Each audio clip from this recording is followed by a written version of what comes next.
ಓಂ ಶ್ರೀ ಗುರುಭ್ಯೋ ನಮಃ. ವಸುದೇವ ಹಾಗೂ ದೇವಕಿಯ ಕರ್ಮದ ಫಲ. ವಸುದೇವ ದೇವಕಿ ಕೃಷ್ಣನ ತಂದೆ ತಾಯಿಯರು. ವಸುದೇವ ದೇವಕಿ ಜಗದೊಡೆಯನಾದ ಪರಮಾತ್ಮನ ತಂದೆ ತಾಯಿಯಾದರೂ ಸೆರೆ ಮನೆವಾಸ ಅನುಭವಿಸಿದರು. ಹುಟ್ಟಿದ ಮಕ್ಕಳನ್ನೆಲ್ಲ ಕಳೆದುಕೊಂಡು ಸಂಕಟ ಅನುಭವಿಸಿದರು. ಭಗವಂತ ಶ್ರೀಕೃಷ್ಣನೇ ಹುಟ್ಟಿದ ಕ್ಷಣವೇ ಹೆತ್ತ ಕಂದನನ್ನು ಗೋಕುಲದಲ್ಲಿ ಬಿಟ್ಟು ಮಗುವನ್ನು ಎತ್ತಿ ಆಡಿಸುವ ಸೌಭಾಗ್ಯ ಅವರಿಗೆ ಇಲ್ಲವಾಯಿತು. ಹೀಗೆಲ್ಲ ಆಗಲು ಕಾರಣ ಅವರ ಪೂರ್ವಜನ್ಮದ ಕರ್ಮದ ಫಲ. ವಸುದೇವ ಮತ್ತು ದೇವಕಿ ಪೂರ್ವಜನ್ಮದಲ್ಲಿ ಸಪ್ತರ್ಷಿಗಳಲ್ಲಿ ಒಬ್ಬರಾದ ಕಶ್ಯಪ ಮಹರ್ಷಿ ಮತ್ತು ಅದಿತಿಯಾಗಿದ್ದರು. ಇವರ ಮಕ್ಕಳು ವರುಣ ಮತ್ತು ಗರುಡ. ವರುಣನು ಸೂರ್ಯನಿಗೆ ಸಾರಥಿಯಾಗಿದ್ದನು ಹಾಗೂ ಬ್ರಹ್ಮನ ಅಷ್ಟದಿಕ್ಪಾಲಕರಲ್ಲಿ ಒಬ್ಬನಾಗಿ ಸಮುದ್ರದ ದೇವತೆಯಾಗಿದ್ದನು. ಒಮ್ಮೆ ಮಗನನ್ನು ನೋಡಬೇಕೆಂಬ ಆಸೆಯಾಗಿ ವರುಣನ ತಂದೆ ಮನೆಗೆ ಬಂದರು. ಅವನ ಮನೆಯಲ್ಲಿ ಬೇಕಾದಷ್ಟು ಹಸುಗಳಿದ್ದು ಅವು ಅಮೃತದಷ್ಟೇ ಸಿಹಿಯಾದ ಹಾಲನ್ನು ಯಥೇಚ್ಛವಾಗಿ ಕೊಡುತ್ತಿದ್ದವು. ಅವುಗಳನ್ನು ಬ್ರಹ್ಮನು ವರುಣನಿಗೆ ಕೊಟ್ಟಿದ್ದನು. ಇದೆಲ್ಲ ತಿಳಿಯದ ಅದಿತಿ ಅಲ್ಲಿರುವ ಗೋ ಸಂಪತ್ತನ್ನು ನೋಡಿ ಮುದ್ದಾದ ಹಸುಗಳ ಮೇಲೆ ಆಸೆಯಾಯಿತು. ಅವಳು ಕಶ್ಯಪರಿಗೆ ಹೇಳಿದಳು, ನಾವು ಈ ಹಸುಗಳನ್ನು ನಮ್ಮ ಮನೆಗೆ ತೆಗೆದುಕೊಂಡು ಹೋಗೋಣ ಎಂದು.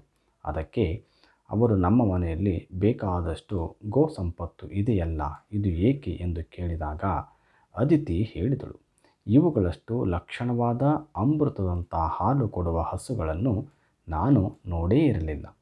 ವರುಣ ಏನು ಬೇರೆಯಲ್ಲ, ನಮ್ಮ ಸ್ವಂತ ಮಗ. ಆದುದರಿಂದ ಅವನನ್ನು ಕೇಳುವುದು ಬೇಡ, ಹಸುಗಳನ್ನು ತೆಗೆದುಕೊಂಡು ಹೋಗೋಣ ಎಂದಳು. ಕಶ್ಯಪರಿಗೂ ಅದು ಸರಿಯೆನಿಸಿತು. ಒಂದು ದಿನ ವರುಣ ಮನೆಯಲ್ಲಿ ಇರಲಿಲ್ಲ. ಅದೇ ದಿನವೇ ಕಶ್ಯಪ ಮತ್ತು ಅದಿತಿಯರು ಅವನ ಮನೆಯಲ್ಲಿದ್ದ ಹಸುಗಳನ್ನೆಲ್ಲ ತೆಗೆದುಕೊಂಡು ತಮ್ಮ ಆಶ್ರಮಕ್ಕೆ ಬಂದರು. ಇತ್ತ ವರುಣ ಮನೆಗೆ ಬಂದು ನೋಡುತ್ತಾನೆ. ಗೋವುಗಳು ಇಲ್ಲದಿರುವುದನ್ನು ಕಂಡು ಅವನಿಗೆ ಬೇಸರವಾಗುತ್ತದೆ ಮತ್ತು ತನ್ನ ತಂದೆ ತಾಯಿಯರೇ ಅವುಗಳನ್ನು ತೆಗೆದುಕೊಂಡು ಹೋದರೆಂದು ಅವನಿಗೆ ತಿಳಿಯುತ್ತದೆ. ತಂದೆಯ ಹತ್ತಿರ ಬಂದು, ತಂದೆಯೇ, ನನ್ನ ಮನೆಯಲ್ಲಿದ್ದ ವಿಶೇಷವಾದ ಗೋ ಸಂಪತ್ತು ನನ್ನದಲ್ಲ, ನನಗೆ ಬ್ರಹ್ಮದೇವರು ಕೊಟ್ಟಿದ್ದು. ಅವುಗಳು ಇಲ್ಲದೆ ಹೋದರೆ ನನ್ನ ಯಜ್ಞ ಯಾಗಗಳನ್ನು ಮಾಡಲು ಆಗುವುದಿಲ್ಲ. ಅವುಗಳನ್ನು ಕೊಟ್ಟು ಬಿಡಿ ಎಂದು ನಮ್ರತೆಯಿಂದ ಕೇಳಿದನು. ಆದರೆ ಆ ಸುಂದರವಾದ ಗೋ ಸಂಪತ್ತಿನ ಮೋಹಕ್ಕೆ ಒಳಗಾಗಿದ್ದ ಕಶ್ಯಪ ಮುನಿಗಳು ಅವುಗಳನ್ನು ಹಿಂದಿರುಗಿಸಲು ಒಪ್ಪಲಿಲ್ಲ. ವರುಣನು ಇಕ್ಕಟ್ಟಿಗೆ ಸಿಲುಕಿ ತಂದೆಯೊಡನೆ ಹಠ ಮಾಡಿ ವಾದಿಸುವುದು ಸಾಧ್ಯವಿಲ್ಲ. ಅವನು ಮಾಡಬೇಕಾದ ಧಾರ್ಮಿಕ ಕಾರ್ಯಗಳನ್ನು ನಿಲ್ಲಿಸುವಂತೆಯೂ ಇಲ್ಲ. ಏನು ಮಾಡುವುದೆಂದು ದಾರಿ ಕಾಣದೆ ಬ್ರಹ್ಮದೇವರ ಬಳಿ ಹೋಗಿ ಎಲ್ಲವನ್ನೂ ಹೇಳಿದ. ಬ್ರಹ್ಮನು ಕಶ್ಯಪರನ್ನು ಕರೆಸಿ, ನಿನ್ನಂಥ ಋಷಿಮುನಿಗಳಿಗೆ ಇದು ಯೋಗ್ಯವಾದ ಕೆಲಸವಲ್ಲ. ನೀನು ಮಾಡಿದ್ದು ತಪ್ಪು.